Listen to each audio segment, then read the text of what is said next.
నమస్కారం. Big debate ప్రత్యేక చర్చా కార్యక్రమానికి స్వాగతం. శాసనసభలో 1-2 సార్లు బిల్లులను ఆమోదించి గవర్నర్ల ఆమోదం కోసం పంపిన తర్వాత కూడా కాలయాపన చేయటం, రాష్ట్రపతి పరిశీలనలో ఉన్న బిల్లులు తీవ్ర ఆలస్యం కావడంపై సుప్రీంకోర్టు సంచలన నిర్ణయం తీసుకుంది. గతంలో ఎన్నడూ లేని విధంగా ఈ అంశం గవర్నర్లతో పాటు రాష్ట్రపతికి కూడా గడువు విధించింది. దీనిపై రాష్ట్రపతి ద్రౌపది ముర్ము తాజాగా స్పందించారు. రాజ్యాంగంలో గడువుకు సంబంధించి నిబంధనలు లేనప్పుడు సుప్రీంకోర్టు తీర్పు ఎలా ఇచ్చిందని ముర్ము ప్రశ్నించారు. రాజ్యాంగంలోని 143 ఆర్టికల్ కింద ఉన్న ప్రత్యేక అధికారాలను ఉపయోగించుకొని సుప్రీంకోర్టు తీర్పును రాష్ట్రపతి పలు ప్రశ్నలు సంధించారు. రాజ్యాంగంలోని ఆర్టికల్ 200 గవర్నర్ అధికారాలు, బిల్లుల ఆమోదం తెలపడం లేదా నిలిపివేయటం, రాష్ట్రపతి పరిశీలన కోసం బిల్లులు రిజర్వ్ చేయటం వంటి విధానాలను వివరిస్తుందని రాష్ట్రపతి తెలిపారు.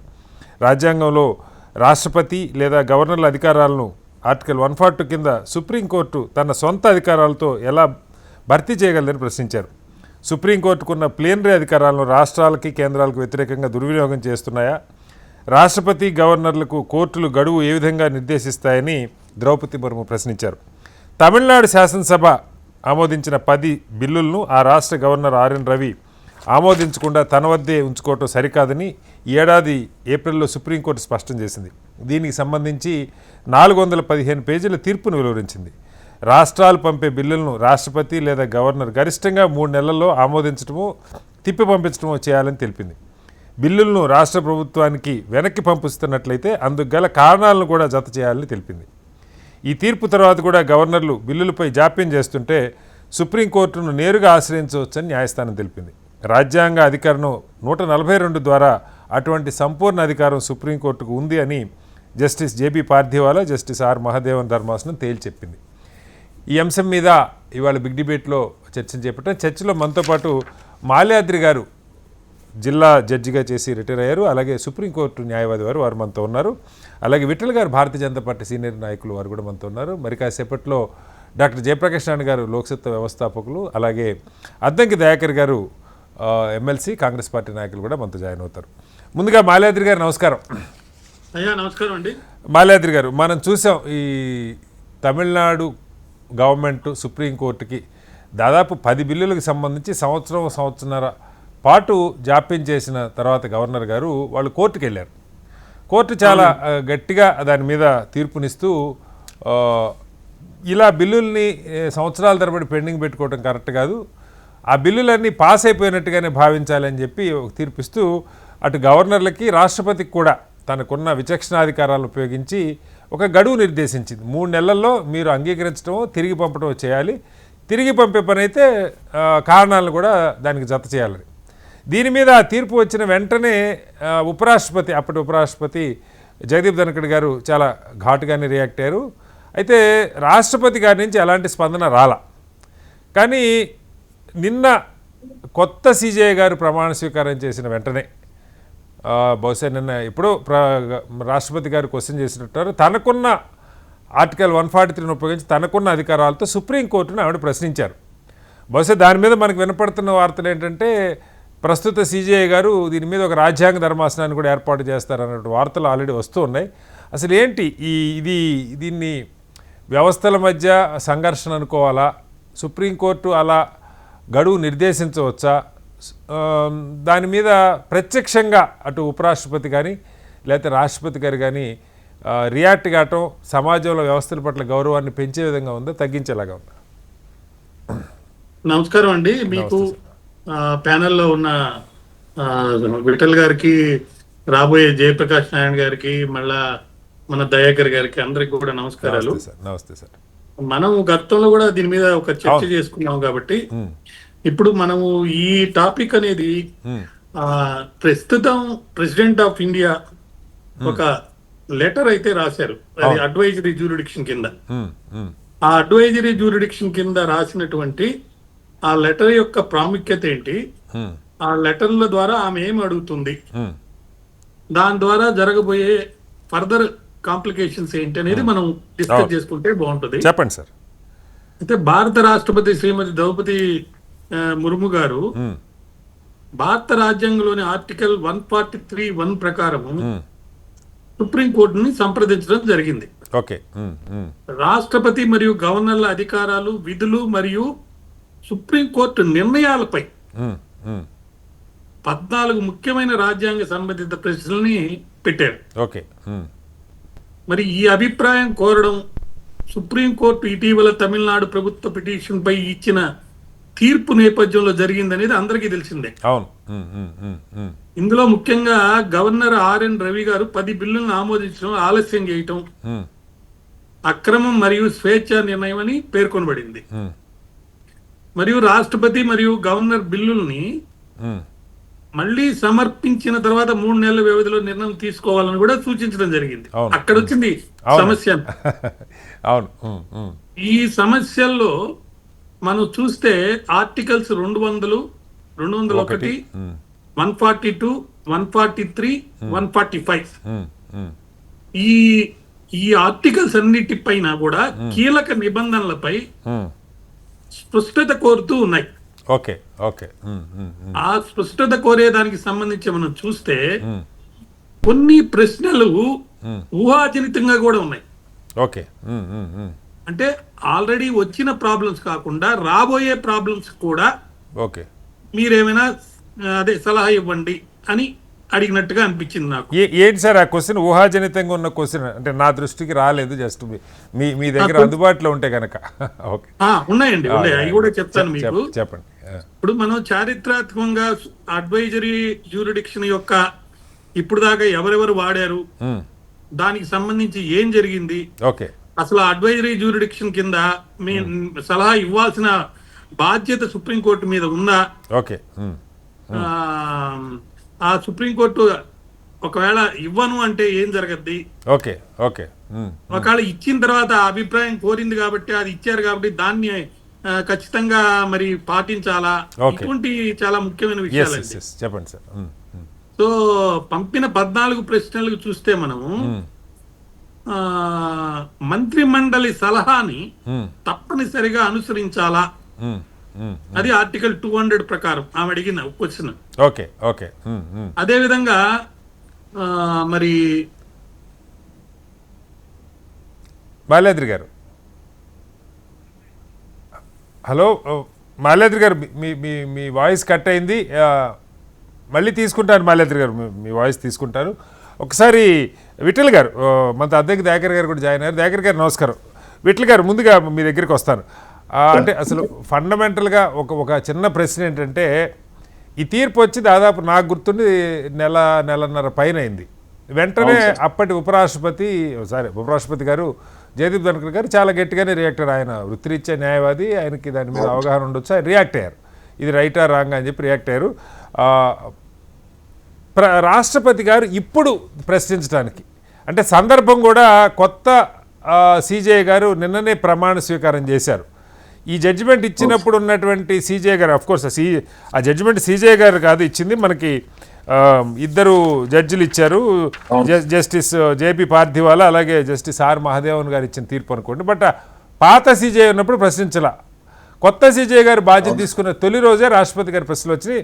బట్ వాటి మీద మీరు సమాధానం చెప్పే ముందు మళ్ళీ మనతో మాల్యాద్రి గారు కనెక్ట్ అయ్యారు. ఒకసారి మాల్యాద్రి గారు తీసుకొని మీ దగ్గరికి వస్తాను. విఠల్ గారు, మాల్యాద్రి గారు కంప్లీట్ చేయండి. మీరు మన్నించాలి మధ్యలో కట్.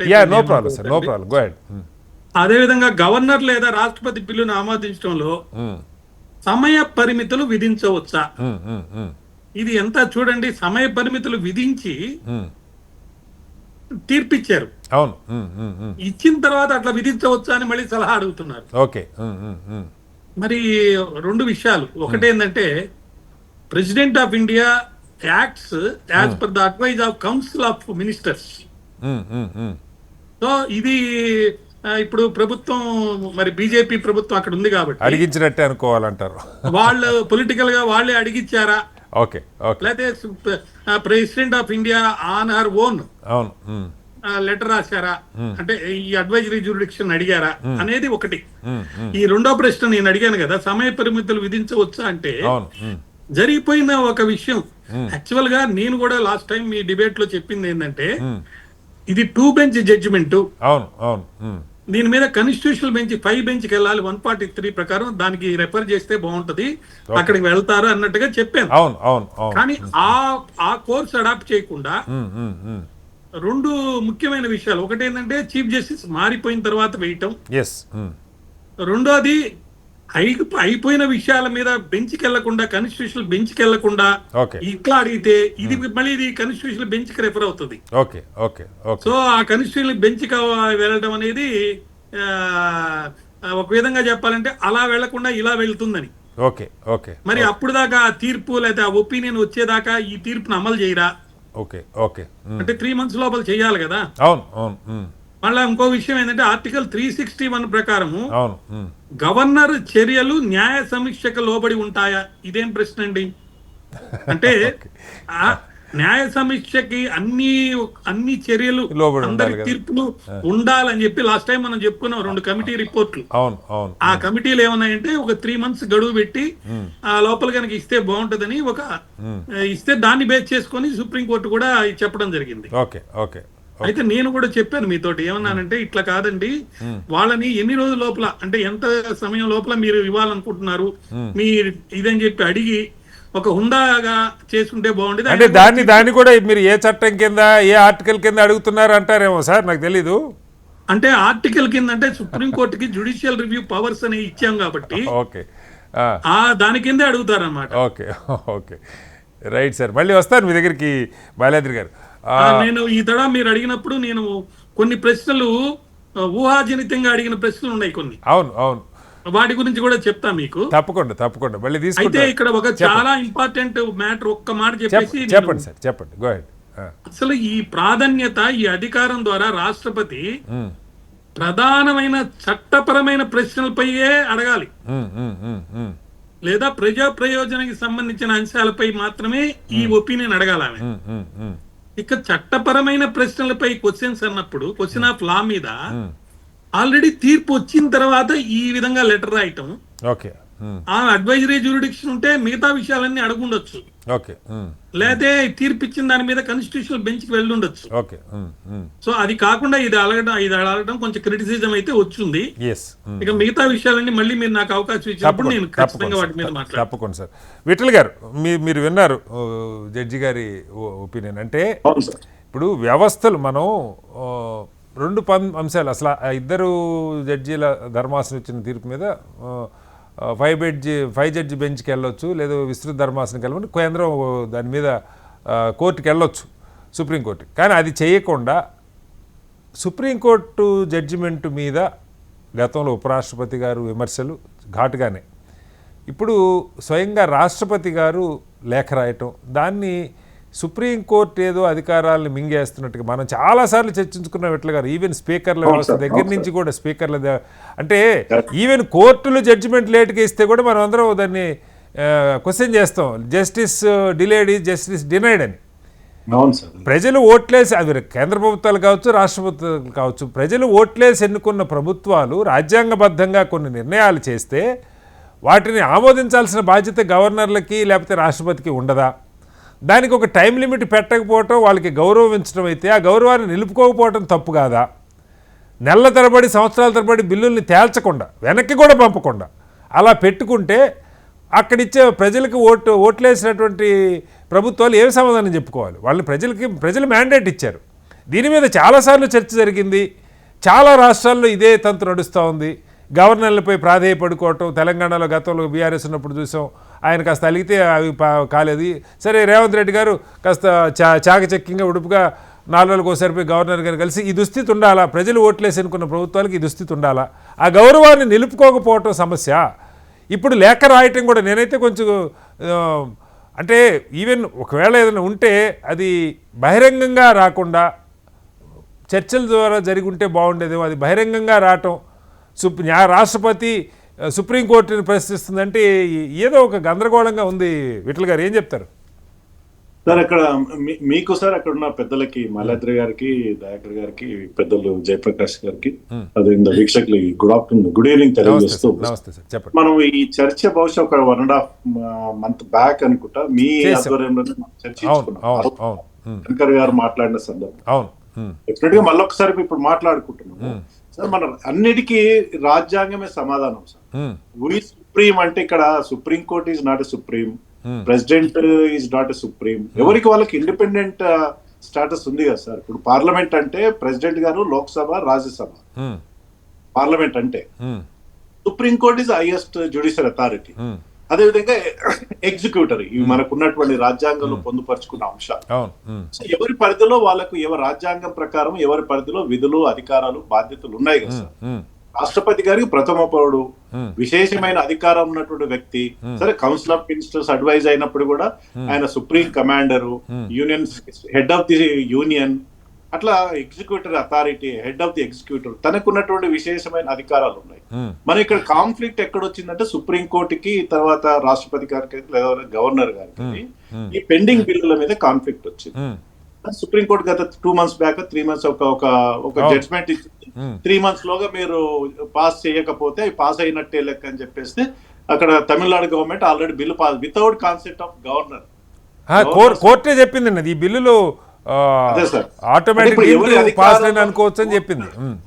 సుప్రీం కోర్టు ఎవరి అధికారంలో పరిధిలో దాటుతుందని మనం అబ్జర్వ్ చేయాల్సిన అవసరం ఉంది. 142 చట్టం ప్రకారం వాళ్ళకి డిస్క్రిషన్ పవర్ ఉంది. చాలా జడ్జ్మెంట్లు వచ్చినాయి. రామ్ జన్మభూమి జడ్జ్మెంట్ కూడా దాని గ్రౌండ్ ఇచ్చారు. కానీ 142 యొక్క ప్రొవిజన్ ని ఏకంగా రాష్ట్రపతి పైన వాడొచ్చా సార్? ఇది మన జ్యుడిషియల్ రివ్యూ. ఇది నిజానికి రాష్ట్రపతి ఏ యాక్ట్ ప్రకారం బిల్స్ కాన్సెప్ట్ ఇస్తాడు? ఆర్టికల్ 111 ఆర్టికల్ 111 ప్రకారం రాష్ట్రపతి గారికి విశేషమైన అధికారులు ఆ ఆర్టికల్ ప్రకారమే బిల్లుని అన్సైడ్ చేయాలి. కాదు సార్, అంటే నా ప్రశ్న మళ్ళా సూటిగా విట్ల గారు మనం గతంలో కూడా చర్చించుండొచ్చు. ఇక్కడ నా ప్రశ్న, రాష్ట్రపతి గారికి అధికారం లేదని ఎవరంట్లా, లేదు గవర్నర్ గారికి అధికారం లేదని అంట్లా, వచ్చిన బిల్లుల్ని తేల్చకుండా దాని మీద అంటే ఇది పూర్తిగా ప్రజలు అనుకున్న ప్రభుత్వాన్ని నల్లిఫై చేయటం కాదా? నేను అదే చెప్పబోతున్నాను సార్. 142 ఉన్న ప్రొవిజన్స్ ని ఏకంగా రాష్ట్రపతి అంటే is head of the union, ఆయన పైన ప్రయోగించవచ్చు అని నా ప్రశ్న. ఆల్రెడీ ఆ 142 బదులు ఆయనకు ఆర్టికల్ 111 ప్రకారము రాష్ట్రపతి గారికి విశేషమైన అధికారాలు ఉంది. ఆ బిల్లుని కసెంట్ చేయొచ్చా, రిజర్వ్ చేయొచ్చా, తిరిగి పంపించొచ్చా? ఆ టైం ఫ్రేమ్ అందులో లేదు కదా. 111 ఆర్టికల్ 311 కావచ్చు, ఆర్టికల్ 200 కావచ్చు, ఎక్కడ టైం ఫ్రేమ్ చెప్పలే. ఆ టైం ఫ్రేమ్ చెప్పాలి రాష్ట్రపతి. సుప్రీంకోర్టు ఏం చెప్పాలి? మీరు టైం ఫ్రేమ్ ని అమెండ్మెంట్ చేసుకోండి అని చెప్పొచ్చు. ఆర్టికల్ 311 ని అమెండ్మెంట్ చేసి టైం ఫ్రేమ్ పెట్టుకోండి, టైం ఫ్రేమ్ ప్రకారం మీరు బిల్లుని అసెంట్ ఇవ్వచ్చు అని చెప్పొచ్చు. కానీ అట్లా కాకుండా తనకున్నటువంటి విశేషమైన అధికారాలతో ఏకంగా రాష్ట్రపతి సబార్డినేట్ చేసింది వాళ్ళ రాష్ట్రపతి గారు సుప్రీంకోర్టు సబార్డినేట్ అన్నట్టుగా. ఇది డెఫినెట్ గా కాన్స్టిట్యూషనల్ కాన్ఫ్లిక్ట్ వచ్చింది. దీనిపైన మరి ముర్ము గారు 14 క్వశ్చన్స్ అడిగినట్టున్నారు. ఇవాళ జ్యుడిషియరీ పైన కూడా అనేక రకాల విమర్శలు ఉన్నాయి సార్. శ్రీనివాస్ సార్ మనం చాలాసార్లు మాట్లాడుకున్నాం. ఇప్పుడు ఈ 3 months ప్రొవిజన్, ఈ 3 months కండిషన్ కోర్టులకు వర్తించదా? సుప్రీంకోర్టుకు వర్తించదా? దాదాపు 5 ఏళ్ళు 10 ఏళ్ళు 20 ఏళ్ళు జడ్జిమెంట్లు కూడా వాళ్ళ దగ్గర పెట్టుకుని ఉంటారు. మరి వాళ్ళకి ఎందుకు వర్తించదు ఈ ప్రొవిజన్? మీకు టైం ఫ్రేమ్, మీరు టైం ఫ్రేమ్ పెట్టి 3 months లోగా ఈ కేసు నేను డిస్క్లోజ్ చేస్తాను, డిస్పర్ చేస్తాను, లేదా జడ్జ్మెంట్ ఇస్తాను, లేదా 1 year 2 years, వాళ్ళకి ఎందుకు? అంటే కాదు సార్, అక్కడ హీరింగ్స్ అవ్వాల్సిన పరిస్థితి ఉంటే సరే మీరు దాంతో కంపేర్ చేస్తున్నా, నేను కాదనట్లేదు. కానీ 10 ఏళ్ళు 20 ఏళ్ళ సార్ కరెక్ట్, దాన్ని క్వశ్చన్ చేయండి. కాదు విఠల్ గారు, దాన్ని దశాబ్దాలుగా సమాజం మొత్తం క్వశ్చన్ చేస్తా ఉంది. దశాబ్దాలుగా సమాజం మొత్తం క్వశ్చన్ చేస్తా ఉంది. ఇప్పుడు ఇంకొక విమర్శ శ్రీనివాస్ సార్, కోర్టుల పైన ఇప్పుడు సామాన్యమైన అటెండరో, క్లాస్ 4 ఎంప్లాయీకో లేదా క్లారికల్ కూడా పబ్లిక్ సర్వీస్ కమిషన్ ద్వారా ఎగ్జామ్ పెట్టి, రిటర్న్ ఎగ్జామ్ పెట్టి, ఇంటర్వ్యూస్ ఉంటే ఇంటర్వ్యూ చేసి సెలెక్ట్ అవుతారు. ఈవెన్ డిస్ట్రిక్ట్ జడ్జెస్ వారికి, జూనియర్ సివిల్ జడ్జి వారికి కూడా గతంలో సర్వీస్ కమిషన్ ద్వారా రిక్రూట్ అయ్యేటోళ్ళు ఇవాళ జ్యుడిషియల్ కమిషన్ ద్వారా వాళ్ళ రాష్ట్ర హైకోర్టుల పరిధిలో ఎగ్జామ్ జరుగుతూ ఉన్నాయి. హైకోర్టు జడ్జెస్ కి ఏం ఎగ్జామ్ ఉంది సార్? ఏ చట్ట ప్రకారం వీళ్ళు హైకోర్టు జడ్జెస్ వాళ్ళు కొలీజియం అని పెట్టుకున్నారు. ఆ కొలీజియం ప్రకారం ఎవరిని నియమిస్తున్నారు? ఇవాళ కోర్టులలో కూడా చర్చ జరుగుతుంది. 20% లేరు ఎస్సీ ఎస్టీ బీసీలు హైకోర్టు జడ్జిలు కానీ, సుప్రీంకోర్టు జడ్జిలు కానీ. ఈ చర్చ జరుగుతుంది కదా. మరి మీరేం న్యాయం చేసినాడు సమాజానికి? మీరెక్కడ రాజ్యాంగంలో రిజర్వేషన్ సిస్టమ్ కోర్టులలో ఎందుకు వర్తించలేదు? మీరు ఎప్పుడైనా రివ్యూ చేశారా కోర్టు? మీకు హైకోర్టు జడ్జెస్ ని ఏ ప్రాతిపదికన అపాయింట్ చేస్తారు? సుప్రీంకోర్టు జడ్జెస్ ని ఏ కొలీజియం వ్యవస్థ ఉంది, అది మారాలని చాలా మంది నామినేట్ కోరుకుంటున్నారు. ముగ్గురు మెంబర్స్ కలిసి నామినేట్ చేస్తారా సార్? వాళ్ళకి ఎగ్జామ్ ఉందా? ఏం జ్యుడిషియల్ కమిషన్ ఎందుకు వ్యతిరేకిస్తున్నారు? సుప్రీంకోర్టులు కానీ హైకోర్టులు కానీ మీరెందుకు రిఫార్మ్ చేస్తలేరు? మిమ్మల్ని మీరు ఎందుకు ప్రశ్నించుకోవట్లేదు? ఇవాళ ఏకంగా రాష్ట్రపతి గారిని మిమ్మల్ని సబార్డినేట్ లాగా చిత్రీకరిస్తే సమాజానికి ఇది అదిగా సార్, మనకి రాజ్యాంగం ఉన్నా రాజ్యాంగానికి అర్థం చెప్పే, రాజ్యాంగానికి ఇంటర్ప్రిటేషన్ చెప్పాల్సి వస్తే, రాజ్యాంగంలో ఎక్కడన్నా ఒక గ్రే ఏరియా ఉంటే దాని మీద భాష్యం చెప్పే అధికారం సుప్రీంకోర్టుకు ఉంది. గ్రే ఏరియా ఉందా లేదా, టైం లిమిట్ లేదు, దాని అర్థం శాస్త్రంగా పెట్టుకోవచ్చనా? గ్రే ఏరియా కాకపోతే ఏంటి విట్ల గారు? దీనిపైన మాల్యాద్రి గారు వివరణ ఇస్తారు. గ్రే ఏరియా లేదు సార్. ఆర్టికల్ 311 లో చాలా స్పష్టంగా ఉంది, టైం లిమిట్ లేదు. ఆర్టికల్ 311 ప్రకారమే బిల్లును అసెండ్ చేయడం గానీ, రిజర్వ్ చేయడం గానీ, డిస్క్లోజ్ చేయడం, పంపించడం గానీ జరుగుతుంది. 200 కూడా అంతే. అది నేను అదే అడుగుతున్నాను సార్, టైం లిమిట్ లేదు అంటే శాశ్వతంగా దాన్ని పెండింగ్ లో ఉంచొచ్చా అని. ఓకే సరే, మళ్ళీ వస్తాను. మంచి పాయింట్ రైజ్ చేశారు. పార్లమెంట్ అమెండ్మెంట్ చేయాలని చాలా సార్లు కోర్టులు చాలా చెప్పినాయి, కానీ పార్లమెంట్లో వాటిని చర్చకి తీసుకుంటున్న సందర్భాలు లేవు.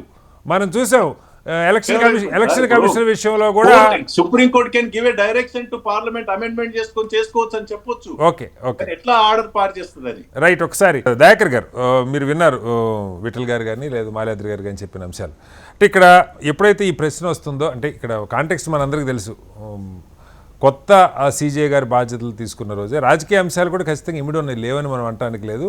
ముందు ప్రశ్నించకుండా రాష్ట్రపతి గారు ఈ రోజే ఎందుకు ప్రశ్నించారు అన్నది ఒక అంశం.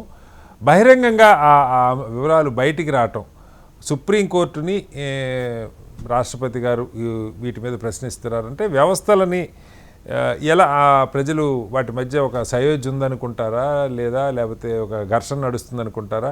ఇప్పుడే విఠల్ గారు చెప్పినట్టు న్యాయ వ్యవస్థలో లోపాలు ఇప్పుడు మాట్లాడే పరిస్థితి. జడ్జిలు ఎట్లా నియామకం అవుతున్నారు, కొలీజియం ఎందుకు లేదు, లేకపోతే తీర్పులు ఎలా వస్తున్నాయి, ఈ చర్చ.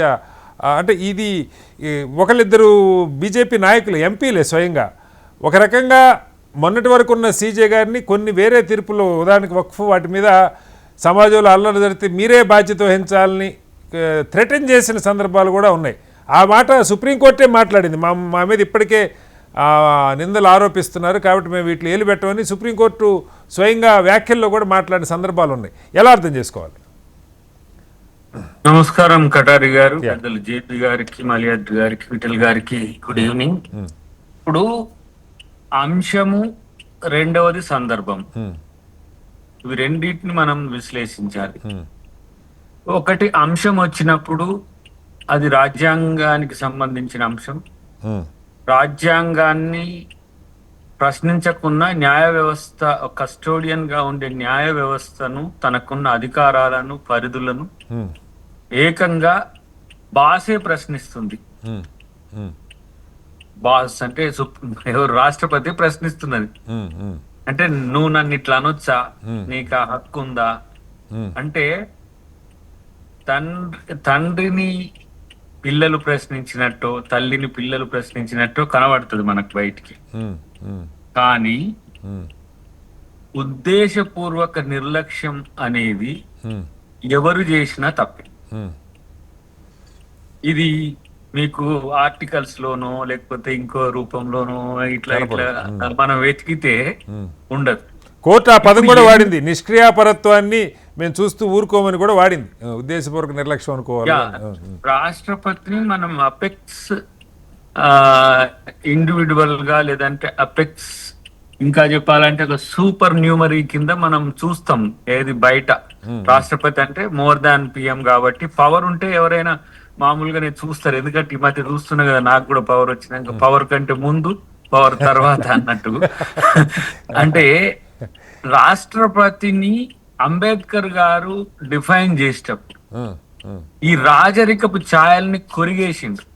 ఈ క్రౌన్స్ ఉంటాయి కదా, వాటిని ఒక సామాన్యుడు, ఇప్పుడు మనకేంది, ఆమె కామన్వెల్త్ స్టేట్స్ లో బ్రిటిష్ రాణి ఒక చైర్ వేస్తారు, హర్ మెజెస్టీ, ఎక్సలెన్స్, ఎవరో ఇష్టం వచ్చినట్టు ఇష్ట పేరు. కానీ ఇక్కడ ప్రజల నుంచి వచ్చిన వాళ్ళనే రాష్ట్రపతిని చేసుకునే వ్యవస్థను తయారు చేసి, తనకు కూడా వ్యక్తికుండే స్వేచ్ఛ, వ్యక్తికుండే పరిమితులు కూడా ఉంటాయి. ఎట్ ద సేమ్ టైం ఆ పొజిషన్ కుండే ఏదైతే డిప్లొమసీ ఉంటుందో అది క్యారీ ఫార్వర్డ్ అవుతుంది. ఓకే ఇక్కడ తాను ఎందుకు ఇప్పుడే ఆ ప్రశ్న వస్తుందంటే కొన్ని ముఖ్యమైన చట్టాల విషయంలో, కొన్ని ముఖ్యమైన అంశాల విషయంలో నిర్లక్ష్యం అందామా, ఉద్దేశపూర్వక నిర్లక్ష్యం వచ్చినప్పుడు సుప్రీంకోర్టు కూర్చోదు. ఓకే సుప్రీంకోర్టుకు జడ్జిలు మారొచ్చు, రాష్ట్రపతులు దయాకర్ గారు చెప్పండి. వాయిస్ కట్ అవుతుంది. Go ahead. రాజ్యాంగము మారదు కాబట్టి రాజ్యాంగం యొక్క సోల్ ని ప్రశ్నించేటట్టుగా వ్యవహరించడం కూడా రాష్ట్రపతికి ఆ హక్కు లేదు. ఓకే ఎందుకంటే నేనున్నప్పుడు ఇట్లా చేస్తే మీరు నన్ను అడగొద్దు. ఇప్పుడు గతంలో కూడా మన చర్చలోనే చెప్పిన, రాష్ట్రపతి కాబట్టి నేను ఇంట్లో పని చేసే వాళ్ళని కొడతా, ఇంట్లో పని చేసిన వాళ్ళని చంపేస్తా అంటే చట్టం వర్తించదా? అట్లనే తనకున్న పరిధి అని ఎందుకు అంటున్నా అంటే రాష్ట్రపతి అబౌవ్ ఆల్ కాదు మన రాజ్యాంగం ప్రకారం. ఇంకా కొన్ని రాజ్యాంగం ప్రకారం ఇప్పుడు ఆయన ఉన్నాడు చైనా, ఆయన ప్రెసిడెంట్, ఆయన రాగానే రాసుకున్నాడు నేను చెప్పిందే వేదం, నేను చచ్చినప్పుడే దాన్ని నా పదవి పోద్దని రాసుకున్నాడు. కానీ ఇది అట్లా ఉండదు. డిక్టేటింగ్ డెమోక్రసీ కాదు మనకి. కాబట్టి ఇక్కడ ప్రీ డిఫైన్డ్ ఉన్నాయి. సుప్రీం కోర్టు కూడా దానికి కస్టోడియన్ గా ఉండే బాధ్యత కూడా ఇచ్చినాం. కాబట్టి సుప్రీంకోర్టును ప్రశ్నించేటప్పుడు కూడా మనమేం చేస్తున్నామని ఆత్మ పరిశీలన చేసుకోవాల్సిన బాధ్యత ఆయా హోదాల్లో ఉండే వాళ్ళకు ఉంటది. ప్రైమ్ మినిస్టర్ అయినా, రాష్ట్రపతి అయినా, సామాన్యుడైనా సరే చట్టం ముందు సమానమే అనే దాన్ని నువ్వు తప్పు చేస్తలేననే ఫీలింగ్ నీకు ఉండొచ్చు. కానీ ఇతరులు సుప్రీంకోర్టు కాదు, ఇప్పుడు కాంగ్రెస్ పార్టీ లేకపోతే ఇతర ఎవరో ఎక్స్ పార్టీనో థర్డ్ పార్టీనో అంటలేదు కదా. సుప్రీంకోర్టు అడుగుతుంది మిమ్మల్ని, దానికి సమాధానం చెప్పాల్సిన పరిస్థితిలో మీకుందా హక్కు అని సుప్రీంకోర్టు ప్రశ్నించడం అనేది ఎప్పుడైతే న్యాయ వ్యవస్థ డిఫెన్స్ లో పడుతుందో అక్కడ డెమోక్రసీ డిఫెన్స్ లో పడుతుంది. ఇప్పుడు అది ఇప్పుడు భారతదేశం ఎదుర్కొంటున్న ప్రధానమైన సమస్య ఇప్పుడు ఏంటంటే ఏ వ్యవస్థ కూడా నమ్మశక్యంగా ఉండకపోవడం దేనికి సంకేతం అనేది ప్రజలు ఆలోచిస్తుండ్రు, అందరం ఆలోచిస్తున్నాం. ఇక్కడ రాష్ట్రపతి కూడా ఆ స్థాయికి వచ్చి ముద్దాయిగా ప్రజల ముందో కోర్టు ముందో విన్నవించుకోవాల్సిన స్థితితో, ప్రశ్నించాల్సిన పరిస్థితితో, లేదంటే పోరాడాల్సిన పరిస్థితి వచ్చిందంటేనే కొంచెం మనం అధికారం ఆర్టికల్ 143 ఉపయోగించి సార్ కటారి గారు మీకున్న కాంటెక్స్ట్ అసలు రాష్ట్రపతిని ఇంకొకరు ప్రశ్నించరు. ప్రశ్నించరు అంటే మీన్స్ ఏంటి, ఆమెకున్న అధికారాలు అంత విశేషాధికారాలు ఉంటాయి ఆమెకని. ఎందుకంటే ద్రౌపది ముర్ము గారు ఉన్నారు కాబట్టి. రాష్ట్రపతిని ఎవరైనా కూడా తప్పు చేసే విధంగా మిమ్మల్ని ఏమంటారు పినలైజేషన్ చూసినట్టుగానో మీరు తప్పు చేస్తుండ్రా. ఇప్పుడు నేను ఎందుకు మాట్లాడాలి రాష్ట్రపతి గారు తప్పు చేస్తుండ్రా ఏంటి అనే కోణం రాకుండా చూసుకోవాల్సిన బాధ్యత కూడా వాళ్ళ మీదే ఉంటుంది. రాకూడదు, అందుకు నేను అక్కడ ఆ పదం వాడుతున్నది అంటే వారిని ముద్దాయిగా చేస్తలే ఇక్కడ. అది మరి ఎంత మేరకు న్యాయ వ్యవస్థ ప్రొటెక్ట్ చేయబడుతుంది అనే ఆ విషయంలో చూద్దాం. Right sir. జేపీ గారు కాంటెక్స్ట్ అంతా మీకు తెలుసు. అయితే 2 పాయింట్లు ఇక్కడ. అసలు జడ్జిమెంట్ వచ్చిన దాని మీద ఇందాక మాల్యాద్రి గారు కూడా అదే చెప్పారు. జడ్జిమెంట్ వచ్చిన దాని మీద అవసరమైతే విస్తృత ధర్మాసనంకి వెళ్ళాలి, కానీ జడ్జిమెంట్లో ఆల్రెడీ స్పష్టత వచ్చిన అంశాల మీద కూడా రాష్ట్రపతి అడ్వైజరీ జ్యూరిస్డిక్షన్ కింద అడిగారని చెప్పి ఆర్టికల్ 143 ఉపయోగించి, అలాగే కొన్ని ఊహాజనితమైన ప్రశ్నలు కూడా కేబినెట్ మంత్రిమండలి నిర్ణయాలను గవర్నర్ ఆమోదించాలి, ఇలాంటి కొన్ని క్వశ్చన్స్ కూడా 14 క్వశ్చన్స్లో ఉన్నాయని చెప్పారు. ఈ మొత్తం కాంటెక్స్ట్ని ఎలా అర్థం చేసుకోవాలి సార్? నేను ఇందాక దయాకర్ గారు చెప్పింది విన్నాను, మలయాద్రి గారు చెప్పలేదు. కానీ చెప్పింది కనుక వారు చెప్పిన మాట పారాఫ్రైజ్ చేస్తే నేను ఇద్దరితో విభేదిస్తున్నాను. సుప్రీంకోర్టు రాబర్ట్ జాక్సన్ అని చెప్పిన అమెరికన్ సుప్రీంకోర్టు జడ్జి ఒక మాట అన్నాడు సుప్రీంకోర్టు గురించి మాట్లాడుతూ, we're not final because we're infallible, but we're infallible only because we're final. తుది ధర్మాసనమే తప్ప వాళ్ళు దేవుళ్ళు కాదు, సర్వజ్ఞులు కాదు. ఎన్నో సందర్భాల్లో సుప్రీంకోర్టు మన దేశంలో ఇతర దేశాల్లో తప్పులు చేసింది. ఎన్నో సందర్భాల్లో 10 ఏళ్ల తర్వాత 20 ఏళ్ల తర్వాత సవరించుకున్నది. సుప్రీంకోర్టును ఎవరో ఎన్నుకోవాలా. సుప్రీంకోర్టుకి ప్రజాస్వామ్య ప్రక్రియలో ప్రజల నుంచి విశ్వసనీయత లేదు. ఒక న్యాయస్థానం కావాలి కాబట్టి, అది కూడా స్వతంత్ర ప్రతిపత్తి గల న్యాయస్థానం కావాలి కాబట్టి, నిపుణులతో కొన్ని న్యాయస్థానం కావాలి కాబట్టి వ్యవస్థ సుప్రీంకోర్టుని పెట్టుకున్నది. అంతేగాని సుప్రీంకోర్టు ఏం చెప్పినా కూడా ఆడవాళ్ళని మగవాళ్ళని చేయొచ్చు, మగవాళ్ళని ఆడవాళ్ళని చేయొచ్చు, సూర్యోదయాన్ని సూర్యాస్తమయంగా మార్చొచ్చు అనుకుంటే అంతకంటే మూర్ఖత్వం మరొకలేదు. ఓకే. రెండోది, రాష్ట్రపతి రాజ్యాంగంలో స్పష్టంగా పేర్కొన్న 143(1) అధికరణం ప్రకారం సుప్రీంకోర్టుకి పంపించారు ఈ సలహా ఏంటని చెప్పి. రాష్ట్రపతి ఆషామాషి కాదు, రాష్ట్రపతి దేశాధినేత. భారత పార్లమెంటు, రాష్ట్రాల శాసనసభలు సంయుక్తంగా ఎన్నుకున్న అధినేత. భారతదేశంలో రాష్ట్రపతికి సర్వాధికారాలు లేకపోవచ్చు, కేవలం రాజ్యాంగబద్ధంగా అధిపతి కావచ్చు, కానీ ప్రజాస్వామ్యబద్ధంగా రాష్ట్రపతి కొన్ని విశ్వసనీయత ఇంకెవరికి ఉండదు. ఎందుకంటే దేశంలో ఎన్నుకున్న వాళ్ళు, మనం ఎన్నుకున్న వాళ్ళందరూ రాష్ట్రపతిని ఎన్నుకున్నారు. అంటే ప్రజాస్వామ్యానికి సంకేతం, సార్వభౌమత్వానికి సంకేతం, దేశ రాజ్యాంగానికి సంకేతం రాష్ట్రపతి. అది సుప్రీం న్యాయమూర్తి కాదు, మంత్రి కాదు, ఎమ్మెల్యే కాదు, అధికారి కాదు. మనకు ఆ స్పష్టత ఉండాలి. కాబట్టి రాజ్యాంగ పరిధిలో అది కోరారు.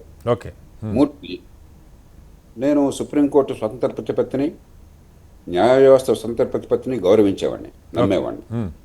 ఎందుకంటే ఎమర్జెన్సీలో నా జీవితం, నా ఆలోచన, సమాజం పట్ల అవగాహన మరింత బలపడింది. కానీ సుప్రీంకోర్టే సర్వాధికారం అన్నది, రాజకీయాన్ని పూర్తిగా నేను విస్మరిస్తాను, రాజకీయం అంటే చాలా దుర్మార్గం, కుళ్ళు, లేకపోతే అధికార యంత్రాంగం పనికిరారు, దేశంలో ఇంకెవరు పనికిరారు, సుప్రీంకోర్టులో తాత్కాలికంగా ఉన్న వాళ్లే గొప్పవాళ్ళు అన్నట్టయితే అంతకంటే ప్రమాదం దేశానికి ఇంకోటి లేదు. సుప్రీంకోర్టు ఖచ్చితంగా రాజ్యాంగ పరిధిని అతిక్రమిస్తున్నది. ఉదాహరణకి సుప్రీంకోర్టు జడ్జిల నియామకం ప్రపంచంలో ఎక్కడా కూడా దాన్ని ఎవరు సహించరు. ఏ రాజ్యాంగ పరంగా నియమింపబడిన ఏ వ్యక్తి అయినా సరే, ఎక్కడైనా సరే, ఏ స్థాయిలో అయినా సరే, ప్రత్యక్షంగానో పరోక్షంగానో ప్రజలకు జవాబుదారీ కావాలి. ప్రజలు భారతదేశంలో ఎన్నుకుంటున్న ఏకైక సభ చట్టసభ, రాష్ట్రంలో కానీ జాతీయ స్థాయిలో కానీ.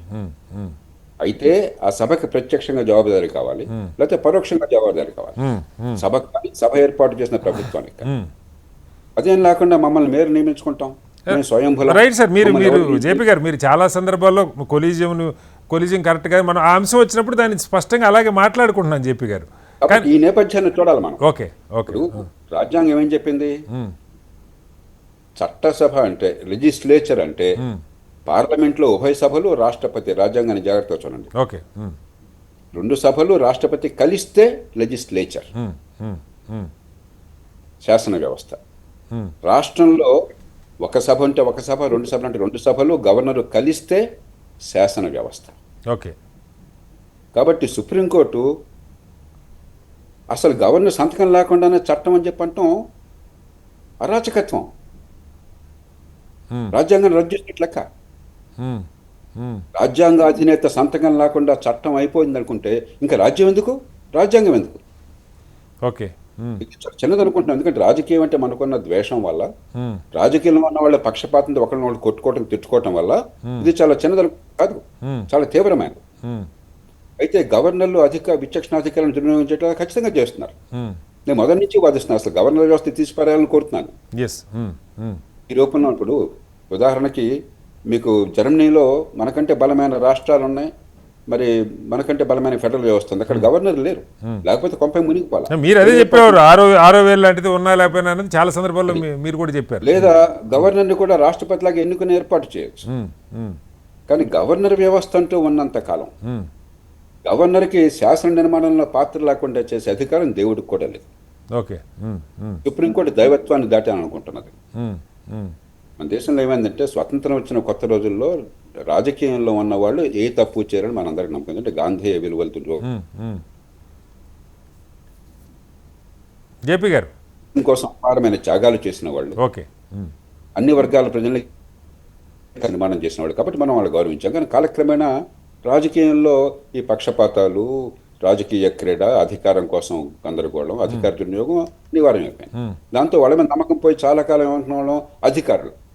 అసెంబ్లీలో ఏ గొడవ 50 ఏళ్ల క్రితం పేపర్లు చూడండి, ఐఏఎస్ ఆఫీసర్ని పెడతామని ముఖ్యమంత్రి గారు ప్రకటించగానే ఒక ఎంక్వైరీకి తెలుగు అంతా సర్దుమునిగిపోయేది. కాలక్రమేణా వాళ్ళు కూడా మామూలు మనుషులేనాయా, వాళ్ళు కూడా అధికారులు ఎంత సమర్థులైనా కూడా చేరినప్పుడు తర్వాత దిగదారిపోతారు. వాళ్ళు కూడా ప్రభుత్వానికి దాసులుగా ఉంటారని అర్థమైన తర్వాత కోర్టులు, రేపొద్దున కోర్టులు కూడా ఈ రకంగా ప్రవర్తిస్తే నమ్మకం పోతే ఇక ఆర్మీ జనరల్ దగ్గరికి పోతామా మనం? రైట్. ప్రజాస్వామ్య ప్రజాస్వామ్యంలో ఉన్న సంక్షోభానికి సమస్యలకి పరిష్కారం రాజకీయం నుంచి వస్తుంది, కానీ రాజకీయేతర ప్రక్రియ నుంచి ఇప్పుడు నా ప్రశ్నకి మీరు ప్రవర్తించాలి. జేపీ గారు, ఇప్పుడు సమస్య మీరు అన్నిటికంటే పార్లమెంటు లేదంటే శాసన వ్యవస్థ, ఆ శాసన వ్యవస్థ ప్రజల ద్వారా ఎన్నుకోబడుతున్నటువంటి చట్టసభలు, అంతే కదా? ఆ చట్టసభలు ఏమాత్రం కాదు సార్, ప్రజాస్వామ్యం నమ్మితే ఇక దానిలో వివాదానికి ఆస్కారం. నేను దానికే వస్తున్నాను సార్. ఇక్కడ ఆ చట్టసభలు రాజ్యాంగ పరిధికి లోబడి తీర్మానాలు చేసి బిల్లులు చేసి గవర్నర్ గారికి పంపితే లేదా రాష్ట్రపతి గారి దగ్గరికి పంపితే సంవత్సరాల తరబడి వాటిని పెండింగ్ పెట్టుకుంటే ఎన్ని సందర్భాల్లో ఎంత చర్చ జరిగినా గవర్నర్లు పూర్తిగా కేంద్రంకి తొత్తుల్లాగా వ్యవహరిస్తుంటే కొన్ని సందర్భాల్లో రాష్ట్రపతులుగా ఉన్న వాళ్ళని మనం అనలేకపోవచ్చు, కానీ they are head of the state అయితే కావచ్చు, కానీ ఉద్దేశపూర్వకంగా జరుగుతుంది. న్యాయ వ్యవస్థలో లోపాలు ఎలా ఉన్నాయి, అక్కడ కూడా లోపాలే ఉన్నాయి. ఆ పదవులకి ఔన్నత్యాన్ని పెంచిన వాళ్ళు ఉన్నారు, పదవుల కిరీటం అయిన వాళ్ళు కూడా ఉన్నారు కదా. మరి దీనికి పరిష్కారం ఇందాక మాల్యాద్రి గారు చెప్పారు, ఒకవేళ సుప్రీంకోర్టు చెప్పినా మీరు దీని మీద ఒక కాలపరిమితి పెట్టుకోండి అని పార్లమెంట్కి సూచన చేసినా పెట్టుకోరు, ఏం చేయాలి? ప్రజలు మ్యాండేట్ ఇచ్చిన వ్యవస్థలు నిశ్శబ్దంగా సంవత్సరాల తరబడి బిల్లులు పాస్ కాకపోతే ఊరుకోవాల్సిందేనా? అందుకే సుప్రీంకోర్టుకి నేను ఇచ్చే సూచన రెండు. ఒకటి, ప్రజాస్వామ్యంలో రాజకీయంలో ఉన్న లొసుగులుగా పరిష్కారం సుప్రీంకోర్టు కాదు, మీ పరిధి లోపల మీరు ఉండండి. రెండు, ఫిజిషియన్ హీల్ దై సెల్ఫ్. ముందు నీలో ఉన్న సమస్యల్ని, నీలో ఉన్న పొరపాట్లను సవరించుకో, సమాజాన్ని సవరించే ముందు. ఓకే, రెండు పాటిస్తే మంచిది. ఇక మీరు అడిగిన స్పష్టమైన విషయానికి కొన్ని సందర్భాలు, ఇప్పుడు మీరు లోక్సభ పాస్ చేసింది, రాజ్యసభ పాస్ చేయలేదు. మన రాజ్యసభని నువ్వు చేయకపోతే తంతం అంటాం మనం? లేదే లేదే, అది చట్టసభ. అలాగే శాసన నిర్మాణంలో రాష్ట్రపతికి కీలక పాత్ర ఉన్నప్పుడు రాష్ట్రపతి ఆపొచ్చు. విజ్ఞత గల రాష్ట్రపతి సమయానుకూలంగా వ్యవహరిస్తారు, కానీ సందర్భాల్లో ఆపుతారు. ఉదాహరణకి రాజీవ్ గాంధీ ప్రభుత్వం ఈ దేశంలో అత్యంత బలమైన ప్రభుత్వం, అంత పెద్ద మ్యాండేట్ ఏ ప్రభుత్వానికి కాదు. ఆనాడు ప్రెస్ మరి పత్రికా స్వాతంత్రాన్ని హరీష్ చేస్తున్నారని కొంత ప్రతిఘటన వచ్చినప్పుడు గియాని జైల్ సింగ్ గారు, రాజీవ్ గాంధీ గారు ఇందిరాగాంధీ గారు పెట్టినటువంటి రాష్ట్రపతి, ఆ కుటుంబానికి విధేయంగా ఉన్న రాష్ట్రపతి, ఆయన బిల్లు ఆపేసి సంతకం పెట్టలా. సంతకం పెట్ట కొంప మునిగిపోయిందా? ప్రపంచం రద్దు అయిపోయిందా? ఏం కాలే. మరి సుప్రీంకోర్టు 30 ఏళ్ల పాటు జడ్జిమెంట్లు కూడా కూర్చుంటే ప్రపంచం మునిగిపోలేదు కదా. దానికి మేమేం చేయాలా? కోర్టు తీర్పు పైన ఇచ్చినట్టు రాష్ట్రపతి గారు ఒక ఆర్డర్ ఇవ్వాలా? కొన్ని సందర్భాల్లో ఆలస్యం అవసరం. రాష్ట్రాల విషయం కొంచెం తేడా ఉంది. ఎందుకంటే గవర్నర్ నియమించబడ్డ వాళ్ళు, వాళ్ళకి వేరే రకమైనటువంటి లెజిటిమసీ లేదు. రాష్ట్రపతి నియమించారన్న లెజిటిమసీ తప్ప పైనుంచి వచ్చిన వాళ్ళు ఫెడరల్ వ్యవస్థ. కాబట్టి గవర్నర్లకు కూడా సంతకం లేకుండా చట్టం అన్నది పూర్తిగా అది ఏ రకంగా చూసినా రాజ్యాంగ విరుద్ధం. కానీ గవర్నర్లు కాలయాపన చేయవచ్చు అన్నది వివాదాస్పదం. ప్రస్తుతం ఏంటి పరిస్థితి? అయితే తిరిగి పంపించవచ్చు, ముఖ్యమంత్రి గారికి చెప్పి, లేకపోతే శాసనసభకి ఒక సందేశాన్ని పంపించవచ్చు, లేకపోతే రాష్ట్రపతికి నివేదించవచ్చు. అవకాశం ఉన్నప్పుడు గవర్నర్ ఎప్పుడు బిల్లు ఆపొచ్చు, ఇది రాజ్యాంగ విరుద్ధమైన, అప్పుడు రాష్ట్రపతికి నివేదించండి. ప్రభుత్వం మీ మాట వినకుండా ఆ బిల్లును పాస్ చేస్తే అసెంబ్లీలో రాష్ట్రపతికి నివేదించండి. అది అవకాశం ఉన్నప్పుడు గవర్నర్లకు కాల పరిమితి పెట్టడానికి ఆలోచన చేయొచ్చు మనం. కానీ సంతకం లేకుండా చట్టం అన్నది ఖచ్చితంగా సుప్రీంకోర్టు అన్ని రకాల పరిధులను ఆక్రమించి నేనే రాజ్యము, మిగతా అందరూ నా ఆదేశాన్ని లోపల ఉండాలని చెప్పిన అహంకారాన్ని ప్రవర్తించి, నేను చాలా ఆచితూచి మాట్లాడుతున్నాను ఈ భాష, నేను ఊరికే మాట్లాడలా. న్యాయస్థానాల పట్ల గౌరవం ఉన్నవాడిని, అదే ఒకసారి దయాకర్ గారు ఇస్తాను దయాకర్ గారు మళ్ళీ తీసుకుంటాను జేపీ గారు మాట్లాడి మళ్ళీ ఒకసారి క్విక్గా దయాకర్ గారు, విఠల్ గారు, మీరు మీ సందేహాలు అడిగే ముందు డిబేట్లో ఒక చిన్న దయాకర్ గారు మీరు జేపీ గారిని అడగబోతున్నారు, అడగండి. అలాగే విఠల్ గారు కూడా. దయాకర్ గారు, ఇప్పుడు ఒకటి ఏంటంటే జేపీ గారు చెప్పిన కాంటెక్స్ట్, అది ఆయన కోణం నుంచి వారు చెప్పిన దాన్ని డెరివేషన్ చూస్తే కరెక్ట్. కానీ సుప్రీం కోర్టు సరి చూసుకోవాలి అనేది సుప్రీంకోర్టు తప్పు చేసినప్పుడు, రాష్ట్రపతి సరి చూసుకోవాలనేది రాష్ట్రపతి తప్పు చేసినప్పుడు, ఇక్కడ రాష్ట్రపతి కోర్టు చేస్తున్నది నా దగ్గరికి రాకు, నీకు ఆ హక్కు లేదు అని. కానీ సుప్రీంకోర్టుకు రాష్ట్రపతి తప్పు చేస్తే ఉరిదీసే హక్కు కూడా ఉన్నది. రాష్ట్రపతి వ్యక్తిగా తప్పు చేస్తే, ఇప్పుడు డిక్టేటింగ్ డెమోక్రసీలో ఇప్పుడు సద్దాం హుసేన్ ఉన్నాడు. సద్దాం హుసేన్ ఎవరి వల్ల ఉరిదీయబడ్డాడు? ప్రాసిక్యూషన్ ఎవరు చేసిండ్రు? జడ్జి ఎవరు?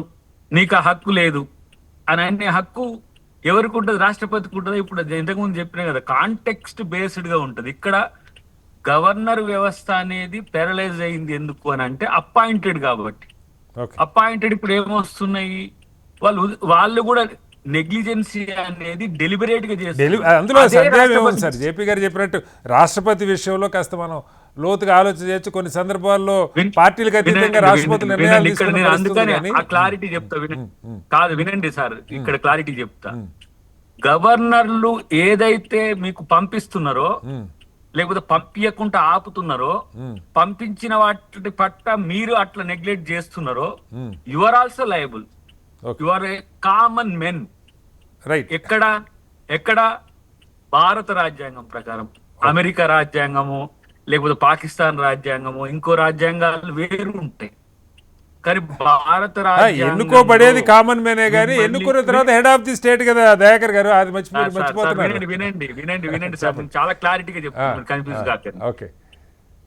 రాష్ట్రపతికి ఉండే హోదాకు గౌరవం ఉంటుంది తప్పితే మీరు చేసే తప్పుకు హోదా ఉంటుంది. గుర్తుపెట్టుకోండి. నాకు సమాధానం చెప్పాలి నువ్వు. మళ్ళీ వస్తాను సార్, టైం తక్కువ ఉంది. ఒకసారి ఎవరైనా సరే ప్రజలకు సమాధానం చెప్పాలా. అది ఇలా ఆ సమస్య రాష్ట్రపతి గారికి రావడం అనేది మన దురదృష్టకరం. అది నేను అంటున్నాను. విఠల్ గారు మీరు కూడా ఏదో చెప్పబోతున్నారు, క్విక్ గా చెప్పండి సార్. ఇప్పుడు జేపీ గారు చెప్పింది లెటర్ అండ్ స్పిరిట్ నేను ఏకీభవిస్తున్నా సార్. వాళ్ళ అభిప్రాయంతో నేను సంపూర్ణంగా పార్టీకి అతీతం. ఎందుకంటే who is subordinate, who is supreme authority. President is supreme authority. President is appointing authority of judges. Supreme court జడ్జిని ఎవరు అపాయింట్ చేస్తారు సార్? ప్రెసిడెంట్ కదా. ఇవి అంటే అట్లాగా సార్, దేనికది చెప్పండి. 1 minute సార్. ఎవరి పరిధిలో వాళ్ళ అధికారాలు ఉన్నాయి, విధులు ఉన్నాయి, వాళ్ళ పరిధిలో ఉండాలి. చట్టం అనేది, చట్టం ఎప్పుడు చట్టం న్యాయబద్ధమైందా, కాన్స్టిట్యూషనల్ అన్కాన్స్టిట్యూషన్, నీ పరిధిలోకి వచ్చినప్పుడు చట్టాన్ని క్వశ్చన్ చేయి. నీ పరిధిలోకి ఆ చట్టం వచ్చిన రోజు అది కాన్స్టిట్యూషనల్ అన్కాన్స్టిట్యూషన్, నువ్వు జడ్జిమెంట్ ఇవ్వు. కానీ నీ పరిధిలోకి ఆ చట్టం రాకన్నా ముందే అది పార్లమెంటరీ వ్యవస్థలు ఉన్నప్పుడు నువ్వు ఎట్లా క్వశ్చన్ చేస్తావు? సుప్రీంకోర్టు ఎట్లా క్వశ్చన్ చేస్తారు సార్? అది ప్రజలు అక్కడ ఉన్నటువంటి ప్రభుత్వం తెలుసుకుంటుంది. గవర్నర్ డిలే చేస్తే, రాష్ట్రపతి డిలే చేస్తే, ఆ ప్రభుత్వాలు కొట్లాడతాయా, డెమోక్రసీగా ధర్నాలు చేస్తాయా గవర్నర్ దగ్గర, వాళ్ళు తేల్చుకుంటారు. నీకేం సంబంధం? 142 ఆర్టికల్ ని ఏకంగా తన రాష్ట్రపతి మీద ప్రయోగిస్తారా సార్? ఇది చాలా నిజంగా లీగల్ కాన్ఫ్లిక్ట్ దారి తీస్తుంది భవిష్యత్తులో, కాన్స్టిట్యూషన్ కాన్ఫ్లిక్ట్. చిన్న example sir, collector is executive magistrate. Chief secretary మీద కలెక్టర్ ఆర్డర్ చేస్తారా సార్? ఇక్కడ అట్లా కాదు సార్. అది అంటే మీరు చెప్తున్నారు కానీ సార్, ఇప్పుడు చాలా మంది కాదు విఠల్ గారు, చాలా సందర్భాల్లో ఇప్పుడు నిన్న సీజే గారితో రాష్ట్రపతి గారు ప్రమాణ స్వీకారం చేయించారు. రాష్ట్రపతి ప్రమాణ స్వీకారం చేసేటప్పుడు సీజే గారు చేయిస్తారు. హెడ్ ఆఫ్ ద స్టేట్ రాష్ట్రపతి గారు. నేను ప్రశ్నిస్తాను, రాష్ట్రపతి గారు ప్రజాస్వామ్య, ఇంతకు జేపీ గారు చెప్పినట్టు ప్రజాస్వామ్య పద్ధతిలో ఎన్నుకున్నటువంటి వ్యక్తి. Chief secretary chief justice is appointed candidate. ఆయన అపాయింటెడ్ బై హూమ్? ప్రెసిడెంట్ ద్వారా అపాయింట్ కాబడుతున్నాడు. సో ఏకంగా ఇవాళ రాష్ట్రపతికి ఉన్నటువంటి విశేష అధికారాలని ఆయన ఆర్టికల్ 311 ప్రకారం నేను రాష్ట్రపతి గారు. అదే సార్, రాష్ట్రపతికి విశేష అధికారాలు అంటే సుప్రీం కోర్టు కూడా కొన్ని విశేష అధికారాలు 142 నీకున్నటువంటి డిస్క్రిషన్ పవర్ రాష్ట్రపతి కాదు. రైట్ సార్, టైం తక్కువ. దయాకర్ గారు, సార్ విఠల్ గారు మన్నించాలి. ఒకసారి మాల్యాద్రి గారు మీరు కూడా మీ ఒపీనియన్ చెప్పండి. జేపీ గారు మాట్లాడిన తర్వాత మీ అభిప్రాయం చెప్పారు, కంక్లూడ్ జేపీ గారు చెప్పండి. Go head. నమస్కారం అండి. జేపీ గారు అన్న మాటల్ని నేను నివేదిస్తున్నాను. ఆయన అహంకారం అనే మాట చాలా తప్పుగా వాడారని నా ఉద్దేశం.